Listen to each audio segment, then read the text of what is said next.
പ്രായപൂർത്തിയാകാത്ത ആൺകുട്ടിയെ ലഹരി വസ്തുക്കൾ നൽകാൻ തട്ടിക്കൊണ്ടുപോയ പ്രതിപിടിയിൽ. പെരിങ്ങോട്ടുകര സ്വദേശി വിവേകാണ് പോലീസിന്റെ പിടിയിലായത്. കുട്ടിയെ മദ്യവും ബീഡിയും മറ്റ് ലഹരി വസ്തുക്കളും നൽകുന്നതിനായി വിവേക് വീട്ടിൽ നിന്ന് ബലമായി പിടിച്ചുകൊണ്ടുപോവുകയായിരുന്നു എന്നാണ് കേസ്. MS ലിഷ വിവരങ്ങളുമായി ചേരുകയാണ്. ലിഷ, എന്താണ് വിശദാംശങ്ങൾ? ഇന്നലെ രാത്രിയാണ് ഈ സംഭവം ഉണ്ടാകുന്നത്. 12-ാം തീയതി അന്തിക്കാട് പോലീസ് സ്റ്റേഷൻ പരിധിയിലുള്ള പ്രായപൂർത്തിയാകാത്ത ആൺകുട്ടിയെയാണ് ഈ വിവേക് എന്ന് പറയുന്ന വ്യക്തി വീട്ടിൽ നിന്ന് പിടിച്ചിറക്കി കൊണ്ടുപോയത്. അതിൽ തടയാൻ ശ്രമിച്ച പിതാവിനെയും ഇയാൾ മർദ്ദിക്കുകയാണ് ഉണ്ടായത്. ഈ പിതാവിനെ മർദ്ദിച്ച ശേഷം ഈ കുട്ടിയുമായി പോവുകയായിരുന്നു ഇയാൾ. പിന്നീട് പോലീസിൽ വിവരം അറിയിച്ചതിനെ തുടർന്ന് അന്തിക്കാട് പോലീസ് അതുപോലെ തന്നെ വലപ്പാട് പോലീസും ചേർന്നുകൊണ്ട് ഈ പ്രതിയെ പിടികൂടുകയായിരുന്നു. ഈ വിവേക് എന്ന് പറയുന്നത് പെരിങ്ങോട്ടുകര താന്യം സ്വദേശിയാണ്.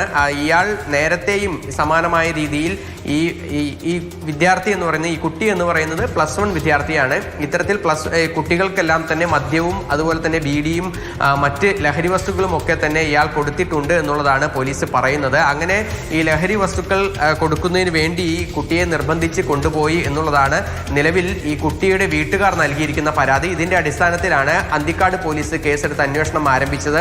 പിന്നീട് വിവേകിനെ ഈ വലപ്പാട് പോലീസ് സ്റ്റേഷൻ പരിധിയിലുള്ള വീട്ടിൽ നിന്നും ഈ പോലീസ് അറസ്റ്റ് ചെയ്യുകയായിരുന്നു. ഇയാൾക്ക് അന്തിക്കാട് പോലീസ് സ്റ്റേഷൻ പരിധിയിലും അതിനോടൊപ്പം തന്നെ വലപ്പാട് പോലീസ് സ്റ്റേഷൻ പരിധിയിലുമായി വിവേകിന് നിരവധി കേസുകൾ ഉണ്ട് എന്നുള്ളതാണ് പോലീസ് പറയുന്നത്.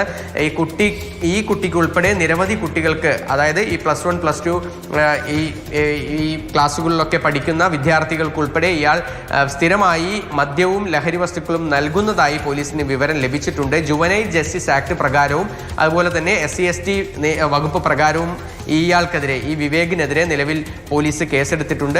പ്രതിയെ നിലവിൽ അറസ്റ്റ് ചെയ്തിട്ടുണ്ട്. കോടതിയിൽ ഹാജരാക്കിയിട്ടില്ല. തുടർ നടപടികൾ പോലീസ് സ്വീകരിച്ചു വരികയാണ്.